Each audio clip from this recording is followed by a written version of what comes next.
नमस्कार, आप देख रहे हैं 4 PM। मैं हूं आपके साथ सिमरन। आइए शुरू करते हैं दिन भर की तमाम बड़ी खबरें फटाफट अंदाज में। विधानसभा चुनाव परिणाम सामने आने के बाद ईवीएम एक बार फिर सवालों के घेरे में आ गई है। दरअसल पूर्व मुख्यमंत्री दिग्विजय सिंह ने एक बार फिर ईवीएम को लेकर सवाल खड़े किए हैं। विधानसभा चुनाव में कांग्रेस को मिली हार के बाद उन्होंने सवाल उठाए हैं। उन्होंने 199 विधानसभा सीटों पर पोस्टल बैलेट में मिले कांग्रेस के वोट और ईवीएम में मिले कांग्रेस के वोटों का आंकलन करने की बात कही है। सिंह का कहना है कि वोटिंग पैटर्न में इतना बदलाव कैसे हो सकता है। जिन सीटों पर पोस्टल बैलेट में कांग्रेस जीत रही है वहां ईवीएम में हार रही है। राजस्थान विधानसभा चुनाव के नतीजे आने के बाद प्रदेश में नई सरकार के गठन की तैयारियां तेज हो गई हैं। इसके साथ ही प्रदेश में 15वीं राजस्थान विधानसभा भंग कर दी गई है। प्रदेश के राज्यपाल कलराज मिश्र के आदेश के बाद 4 दिसंबर से 15वीं विधानसभा भंग कर दी गई है। बता दें कि इसके साथ ही चुनाव के चलते प्रदेश भर में लागू आदर्श आचार संहिता भी समाप्त हो गई है। मध्य प्रदेश विधानसभा चुनाव के नतीजों के बाद सामने आई रिपोर्ट। कमलनाथ ने सरकार बनाने पर ओबीसी आरक्षण को मुद्दा बनाने के लिए जातिवार गणना करवाने का वादा भी किया है, लेकिन उसे हवा नहीं दे पाई। भाजपा ने 66 प्रत्याशियों को टिकट दिया, जबकि कांग्रेस ने 62 ओबीसी प्रत्याशी चुनाव मैदान में उतारे। महिलाओं के मामले में भी कांग्रेस पीछे रह गई। भाजपा ने 6 ओबीसी महिलाओं को तो कांग्रेस ने 5 को टिकट दिया था। कई बड़े नेता इसे भी मान रहे हैं कांग्रेस की हार की वजह।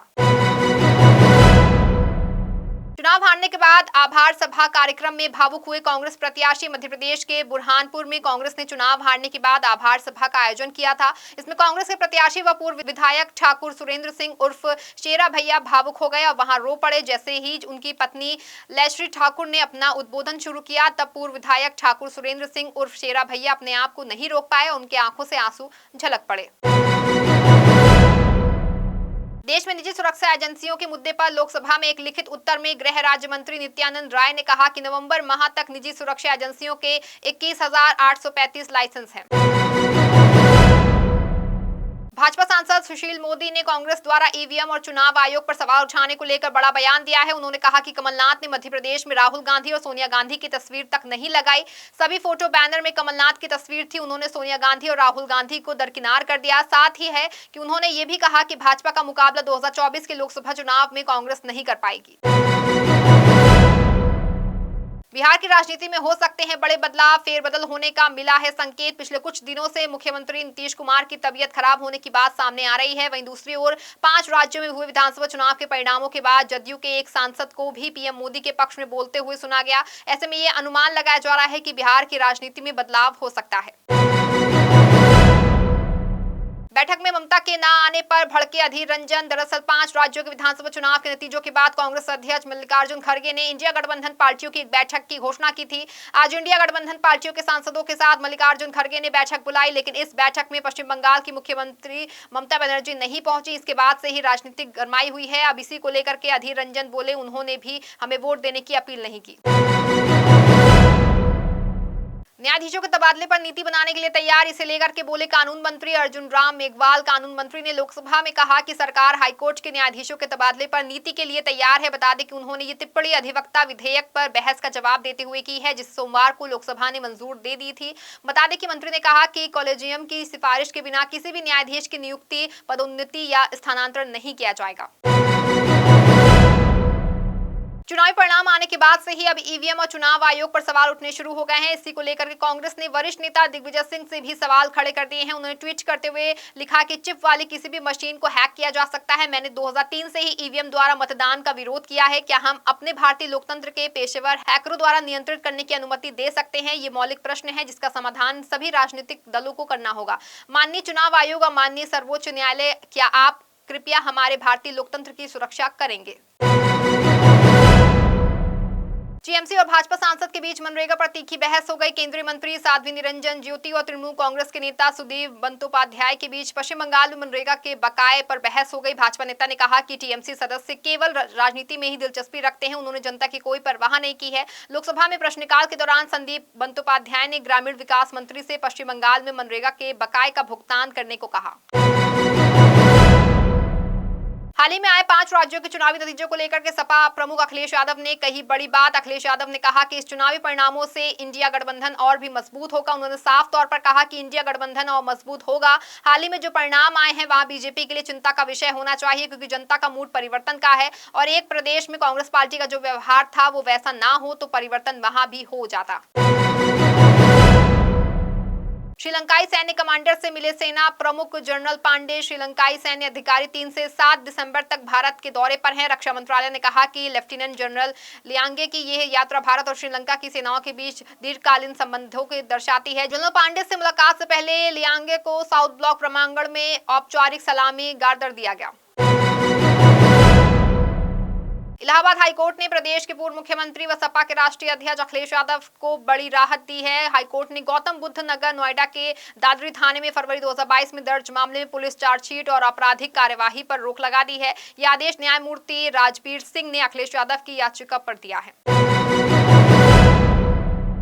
तेलंगाना के विधानसभा चुनाव में बड़ी जीत के बाद कांग्रेस ने अब अपने सीएम पद पर फैसला कर दिया है। रेवंत रेड्डी तेलंगाना के नए मुख्यमंत्री बनेंगे। रेड्डी के 7 दिसंबर को शपथ लेने की संभावना है। इसके साथ ही कुछ मंत्री भी शपथ लेंगे। हैदराबाद में सीएलपी बैठक में सर्वसम्मति से निर्णय लिया गया है और सीएम नियुक्ति करने का अंतिम निर्णय पार्टी आलाकमान पर छोड़ दिया गया है। जल्द ही सीएम के नाम का ऐलान भी किया जाएगा।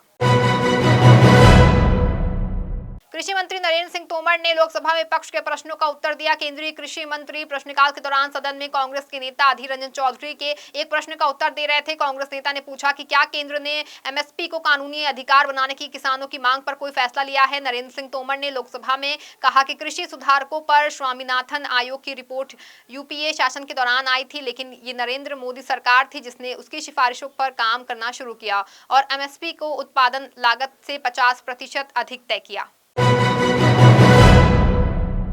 पंजाबी सिंगर सिद्धू मूसेवाला की हत्या में गिरफ्तार लॉरेंस बिश्नोई पर प्रवर्तन निदेशालय ने बड़ी कार्रवाई की है। ईडी हरियाणा और राजस्थान में लगभग 1 दर्जन स्थानों पर तलाशी ले रहा है। दरअसल एनआईए और विभिन्न राज्यों की पुलिस गैंगस्टरों के खिलाफ मनी लॉन्ड्रिंग की जांच कर रही है। ईडी गोल्डी बरार के सहयोगी से जुड़े ठिकानों पर भी दबिश दे रही है। मध्य प्रदेश विधानसभा में भाजपा की प्रचंड जीत के बाद मुख्यमंत्री कौन बनेगा, इस पर भोपाल से दिल्ली तक हलचल तेज हो गई है। इसके बाद मुख्यमंत्री कौन बनेगा, इस सवाल पर चर्चा का बाजार गर्मा गया है। शिवराज सिंह चौहान, कैलाश विजयवर्गीय, प्रहलाद पटेल, नरेंद्र सिंह तोमर से लेकर के ज्योतिरादित्य सिंधिया के नाम भी चर्चा में आ गए हैं। लेकिन अब इसी पर मुख्यमंत्री शिवराज सिंह चौहान ने एक बड़ा बयान दिया है। उन्होंने कहा कि मैं ना कभी मुख्यमंत्री पद का दावेदार था और ना ही आज हूं।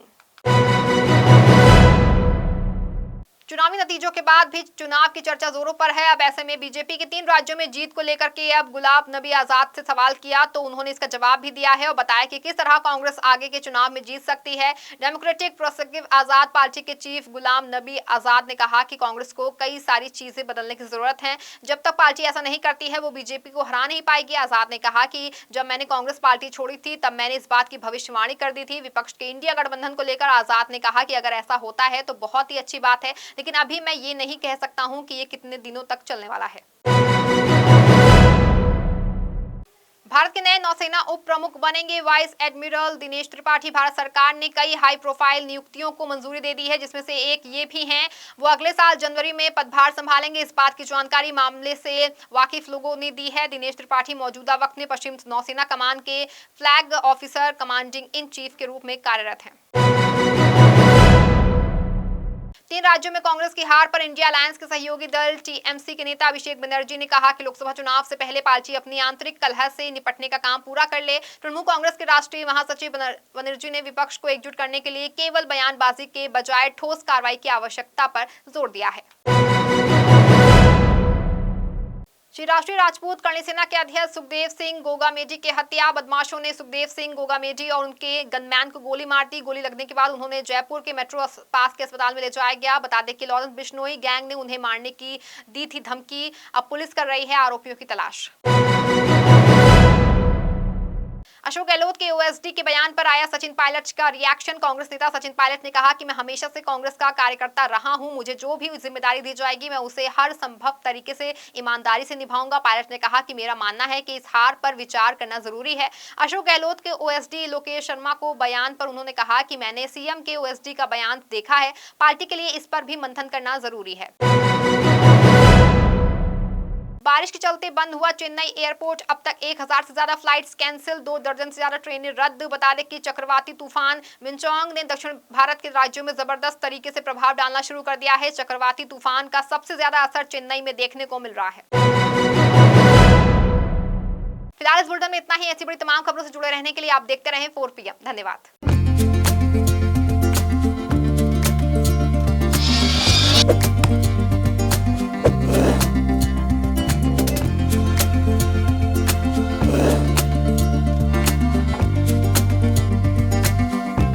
है।